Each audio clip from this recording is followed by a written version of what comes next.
ನರಸಿಂಹಪ್ಪ ಯಾರು? ಹಾಂ sir. Respondent Nagaraj ಮಂಡಿ ಕೆಲಸ ನಾಗರಾಜ್ ಜೀವ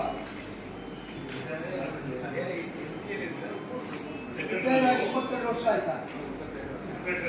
ಇವ್ನು ಪಾರ್ಟಿ ಮಾಡ್ತೀವಲ್ರಿ 22 ವರ್ಷ ಆದ್ಮೇಲೆ 22 ವರ್ಷ ಆದ್ಮೇಲೆ ಇವ್ನು ಪಾರ್ಟಿ ಮಾಡ್ತೀರಲ್ಲಪ್ಪ.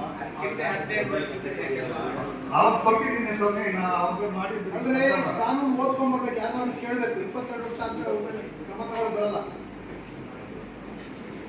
5 ವರ್ಷ ಒಳಗಿರ್ಬೇಕು. ಇದು ಅವ್ರು ಕೊಟ್ಟಿದ್ದು ರಿಟೈರ್ ಆಗಿ ಹೋಯ್ತದು ಕಾನೂನು ಪ್ರಕಾರವಾಗಿ ಅವ್ರ ಮೇಲೆ ಯಾವುದೇ ಕ್ರಮ ತಗೊಳ್ಳೋದು ಬರಲ್ಲ. ಕಾನೂನು ಅದಿದೆ, ನೀವು ನೋಡ್ಕೊಂಬರೋಣ ತಿಳ್ಕೊಳ್ಳೋದು ಇಲ್ಲ.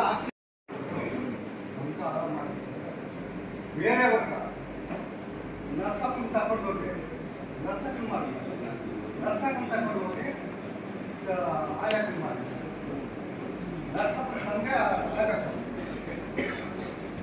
ನರ್ಸಕ್ಕ ಆಯಾಕ ಮಾಡಿದ್ದಾರೆ. ನರ್ಸಕ್ಕನು ನರ್ಸಕ್ಕ ಮಾಡ್ತಾರೆ. ಕಾಪಿ ಹಾಕಿದ್ದೀರಾ? ನಾವು ಸಿವಿಲ್ ಕೋರ್ಟ್ ಅಲ್ಲ, ಸಿವಿಲ್ ಕೋರ್ಟ್ನಲ್ಲಿ ಮಾಡೋದು ಆದೇಶ ಮಾಡೋಕ್ಕಾಗಲ್ಲ ನಾವು. ಅದರ ತಗೊಂಡೋಗಿ ಏನು ಮಾಡಿದ್ರಂತೆ, ಬೇರೆ ವರ್ಗ ತಿಮ್ಮಕ್ಕ ಅಂತ ಹೆಸರು ಬರ್ಸ್ಕೊಟ್ಟು ಬೇರೆ ವರ್ಗ ಅದಕ್ಕಂಗ ಇದು ಇಟ್ಕೊಂಡಕ್ಕೆ ರಿಲೀಸ್ ಮಾಡಿ ಅದು ತಿಮ್ಮಕ್ಕಿ ಜಮೀನಿಲ್ಲ, ನರ್ಸಕ್ಕಿನ ಹೆಸರಿಗೆ ಜಮೀನಿಲ್ಲ, ಆಡಕ್ಕಿನ ಹೆಸರಿಗೆ ಜಮೀನಿಲ್ಲ. ಅದಿರುವಾಗ